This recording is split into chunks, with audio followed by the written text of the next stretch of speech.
l'invité de la matinale.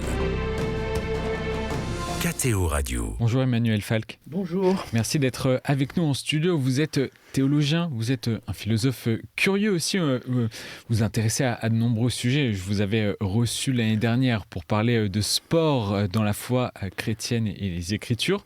J'ai le plaisir de vous recevoir ce matin pour parler d'apologétique.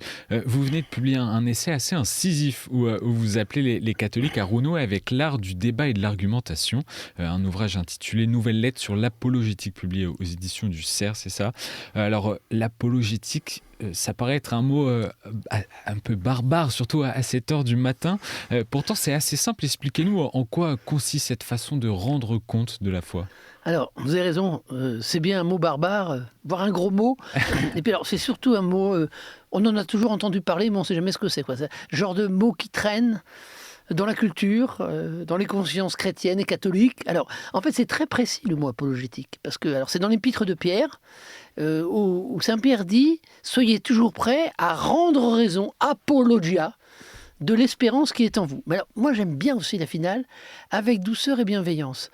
Alors, l'apologétique, qu'on appelle d'habitude la défense et l'illustration de la foi, c'est pas simplement la guerre.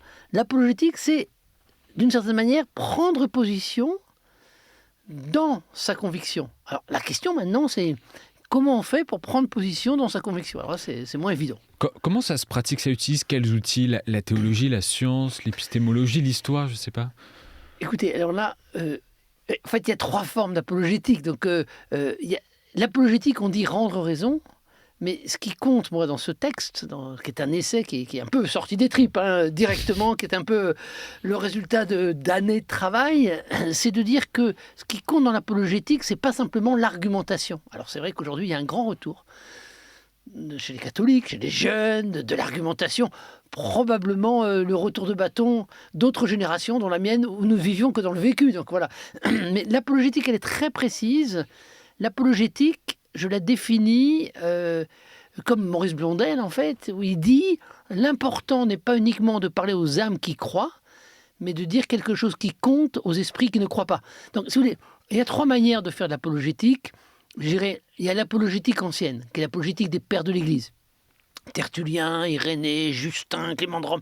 Alors là, c'est contre les hérétiques. Alors, certains pensent, y compris dans l'Église catholique, que le monde est fait de nihilisme, d'hérétiques, et qu'il faut donc les combattre. Donc ça, c'est la première manière, qui n'est pas la mienne. Voilà, chacun son choix. Voilà, vous avez une deuxième manière, qui est l'apologétique classique, qui revient en disant, comme vous dites, il faut argumenter, ça fait partie de l'épistémologie. Alors c'est pas la mienne non plus, pourquoi? Parce que je pense que c'est pas en prouvant Dieu qu'on croira en Dieu, donc c'est pas la mienne. Même si, croyez-moi, je pense que je peux argumenter qu'il s'agisse de faire du Thomas d'Aquin. Et donc moi, je m'appuie sur ce qu'on appelle l'apologétique moderne, qui est celle de Maurice Blondel et d'Henri de Lubac. C'est-à-dire une apologétique en conversation avec l'autre. Donc la question de l'apologétique, c'est pas simplement convaincre l'autre, mais comment je suis en dialogue avec lui. L'apologétique est un genre, un champ d'études qui connaît spécifiquement un grand essor aux États-Unis depuis plusieurs décennies. Vous savez pourquoi ça revient surtout aux États-Unis? Alors, oui, je sais pourquoi ça revient aux États-Unis. Le retour de l'apologétique aux États-Unis, je dirais que c'est une apologétique de l'imposition de la conviction. C'est-à-dire une apologétique sur laquelle j'ai une vérité, et cette vérité, il faut que les autres la partagent avec moi. Voilà. Et que s'ils ne le partagent pas, ils sont dans l'erreur. Alors l'apologétique dont je parle moi, c'est pas du tout cette apologétique-là, mais c'est pour ça que j'utilise le même terme.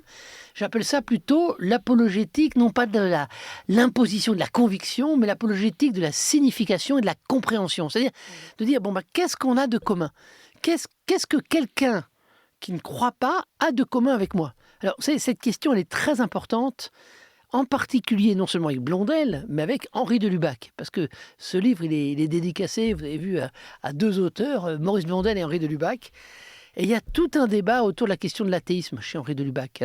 Le drame de l'humanisme athée, qui paraît en 1944. Alors, c'est dans ce débat-là que je me situe, en me demandant, mais quel est l'athéisme d'aujourd'hui ? Et en fait, je pense que, de même qu'il y avait différentes formes d'apologétique, l'apologétique ancienne, classique et moderne, moi je dirais qu'il y a l'athéisme devant lequel Henri de Lubac est confronté en pleine guerre. Vous savez, Henri de Lubac, c'était un grand résistant. Hein, et il a confondé témoignage chrétien. Et donc, Henri de Lubac, dans ce livre, Le drame de Mess Mathé, dont je parle beaucoup dans mon texte, eh bien, c'est un livre dans lequel il dit dialogue, affrontement, combat. Alors moi, ce qui est plus important, c'est le dialogue. Je ne suis pas sûr qu'affrontement, combat, on doive continuer. Même de Lubac lui-même n'était pas sûr, hein, parce qu'à la fin de sa vie, il a changé un peu. Voilà. Donc, oui. Et Saint Jean-Paul II en a fait le cœur d'un de ses encycliques Fides et Ratio. Oui. La première phrase de l'encyclique dit que la foi et la raison sont comme les deux ailes qui permettent à l'esprit humain de s'élever vers la contemplation de la vérité. C'est le sens, votre sens de l'apologétique aussi, Emmanuel Fac. La raison ne s'oppose pas à la foi. Alors, bien sûr que la raison ne s'oppose pas à la foi, mais ma thèse, c'est que la raison, c'est ce qu'il y a de commun entre les hommes, aujourd'hui comme hier, voire la finitude. Ce que je veux vous expliquer, c'est que, bien sûr que je suis d'accord avec Jean-Paul II, et d'ailleurs, il y a un autre texte de Jean-Paul II qui compte beaucoup pour moi, qui est beaucoup moins connu, c'est le discours aux évêques du Canada de 1999, où Jean-Paul II dit « Il nous faut une grammaire commune avec ceux qui ne croient pas, sinon nous finirons par parler des langues différentes sans avoir une même langue. » Alors moi, ce qui compte, c'est ce qui est commun. Alors vous comprenez que, quand vous me demandez si l'apologétique, c'est l'accord de la foi et de la raison, je vous dis bien sûr. Mais je vous dis, mais pourquoi ? Ben en fait, tout cela se fonde sur Thomas d'Aquin. J'aime beaucoup Thomas d'Aquin, et tous ceux qui font l'apologétique font du Thomas d'Aquin, et je suis aussi spécialiste de Thomas d'Aquin, donc pas de problème pour en parler. Mais qu'est-ce que fait Thomas d'Aquin dans la Somme contre les gentils, qui va écrire à partir de 1258, avant la Somme théologique? Ben, Thomas d'Aquin, il dit, voilà, avec les juifs et les hérétiques, j'ai quelque chose de commun, l'écriture. Vous comprenez qu'avec les juifs, on peut parler, parce qu'on a l'Ancien Testament en commun. Puis avec les hérétiques, on peut discuter. On a le Nouveau Testament en commun. Mais comment on discute avec les mahométans et les païens? Je ne crois pas rien. Ben, il dit, on n'a pas d'écriture en commun. Alors qu'est-ce qu'il va faire Thomas d'Aquin? C'est comme ça que je le lis. On doit chercher quelque chose de commun. Et c'est là où il dit, il faut alors recourir à la raison naturelle. Alors vous comprenez que la raison naturelle, ou la lumière naturelle de la raison, vous me posez la question de la raison, c'est pas simplement de l'argumentation. Ce n'est même pas simplement le fait d'accéder à Dieu par la raison, c'est chercher quelque chose de commun. Alors moi, dans cette nouvelle lettre sur l'apologétique, je cherche ce qu'il y a de commun entre les croyants et les incroyants. À l'époque de Thomas d'Aquin, c'est la raison. Aujourd'hui, je pense que c'est plus la finitude, l'angoisse de la mort ou la conscience de la mort. C'est là qu'il faut partir. Et ces dernières années, on a vu l'apologétique aussi comme plus une source de débat entre chrétiens, entre protestants, entre catholiques. Mais pour vous, c'est davantage se tourner vers les incroyants, les personnes athées ou même les musulmans?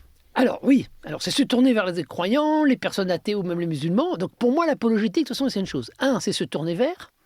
2, comme dit de Lubac, ce qui compte dans l'apologétique, c'est pas de convaincre les autres, de transformer les autres, c'est d'être transformé soi-même. Parce que ce que dit de Lubac, c'est très intéressant dans une conférence qui s'appelle Apologie et théologie, en 1930, c'est sa leçon inaugurale à l'Institut catholique de Lyon, et il dit, l'apologétique, c'est pour se tourner soi-même, pour changer soi-même. Alors, il faut voir à qui on parle, parce qu'il y avait cet athéisme tragique de Lubac. Là, on répondait comme on pouvait, il fallait l'accuser. Et puis après, vous avez l'athéisme militant de Sartre et de Camus. Alors, on est contre Dieu. Mais quand on est contre Dieu, c'est beaucoup plus facile qu'aujourd'hui. Parce qu'aujourd'hui, on est dans un athéisme cohérent. C'est-à-dire que, d'une certaine manière, on n'a plus besoin de parler de Dieu. Donc aujourd'hui, on vous dit, tu crois en Dieu, c'est bien. Moi, j'y crois pas. Non. Donc la question, c'est de l'apologétique. C'est une question, y a-t-il une place pour parler de Dieu aujourd'hui? Où est Dieu?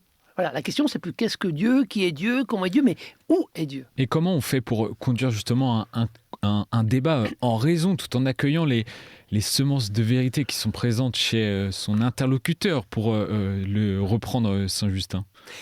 Alors, je suis d'accord avec vous, quand vous me parlez des semences de vérité qui sont sur l'interlocuteur, et on peut partir de là, mais ces semences de vérité, ça ne doit pas être simplement les semences de ma vérité. Si vous voulez, en fait, il n'y a pas de dialogue possible. Faire attention à la méprise qu'on peut avoir. Oui, il n'y a pas de dialogue possible sur une transformation réciproque. Une des grandes difficultés de l'apologétique et du chrétien aujourd'hui, c'est qu'il veut que l'autre devienne comme lui, mais que lui ne va jamais devenir comme l'autre. Mais qu'est-ce qui se passe dans nos familles? Écoutez, nous avons tous des enfants, des cousins, des petits-enfants qui ne croient pas en Dieu. Voilà. Et alors, Merleau-Ponty, quand même, ça c'est très intéressant. En 1953, donc Henri de Lubac qui publie le drame de numismatie en 1944. Et en 1953, il donne sa leçon inaugurale au Collège de France, s'appelle Éloge de philosophie, et il cite Henri de Lubac et Jacques Maritain. Et Maurice Merleau-Ponty dit « Mais je ne comprends pas pourquoi tout non-théisme est pour vous un athéisme ou un antithéisme. Je ne comprends pas pourquoi, parce qu'on ne croit pas en Dieu, vous dites qu'on est contre Dieu. » Alors c'est très intéressant ce Merleau-Ponty que j'aime beaucoup parce que Merleau-Ponty c'est un jeune homme de bonne famille. Il vivait à Rochefort-sur-Yon, son père était militaire, il allait à la messe, puis il arrive à l'école normale supérieure, il passe à l'agrégation de philosophie, il a des amis, Jean-Paul Sartre, Simone de Beauvoir. Il a fondé les temps modernes avec Jean-Paul Sartre, mais il ne va jamais suivre la voie de Sartre. Et Merleau-Ponty va dire « Moi, je n'en ai plus besoin ». Mais alors, qu'est-ce que ça veut dire « je n'en ai plus besoin » Et donc, c'est ça qu'il s'agit d'atteindre. C'est ce dialogue avec l'autre qui dit qu'il n'a pas besoin de Dieu, mais en cela, il est homme. Il est homme. Parce que si vous voulez, on doit bien comprendre une chose. Et ça me paraît très important. Pour le croyant, la vie a un sens parce qu'il y a une vie après la mort. La résurrection. Et ce que vous inquiétez pas, c'est ce que je proclame sans difficulté et que j'annonce. Mais pour le non-croyant, il y a un sens à sa vie parce qu'il n'y a pas de vie après la mort. Je n'ai pas dit qu'il y avait un sens à sa vie parce qu'il n'y a pas. Parce que, en fait, c'est l'angoisse de la mort. Qu'est-ce que vous dit un non-croyant? Il vous dit, écoutez, moi, tant que je ne suis pas mort, j'ai quelque chose à faire.